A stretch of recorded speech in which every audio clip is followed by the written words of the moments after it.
Comment un simple sponsor sur le maillot du PSG est devenu un scandale politique.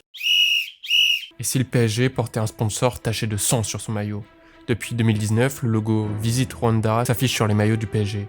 Un deal à plusieurs millions d'euros pour promouvoir le tourisme. Mais derrière ce partenariat, en apparence banal, il y a un drame humain qu'on préfère taire. Le Rwanda veut redorer son image à l'international, alors il investit dans le foot européen.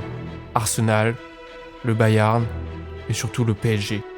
Mais en parallèle, le pays est accusé par l'ONU et par la République démocratique du Congo de soutenir un groupe violent et rebelle, le M23. Ce groupe est armé, responsable de massacres de civils, de viols, de pillages et de plus de 7 millions de déplacés. Et pendant ce temps-là, des clubs prestigieux encaissent les millions sans rien dire.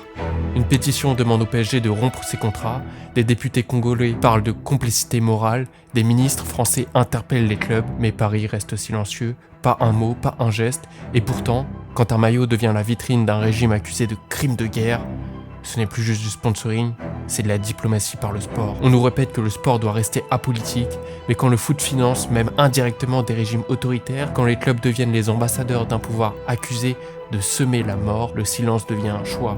Et dans ce silence, le PSG porte bien plus qu'un logo, il porte une responsabilité. Et la question elle est là, peut-on rester neutre quand l'argent du sport alimente l'image d'un régime accusé de crime? Peut-on continuer à vendre du rêve avec sur le torse d'un joueur le nom d'un pays accusé de faire couler le sang?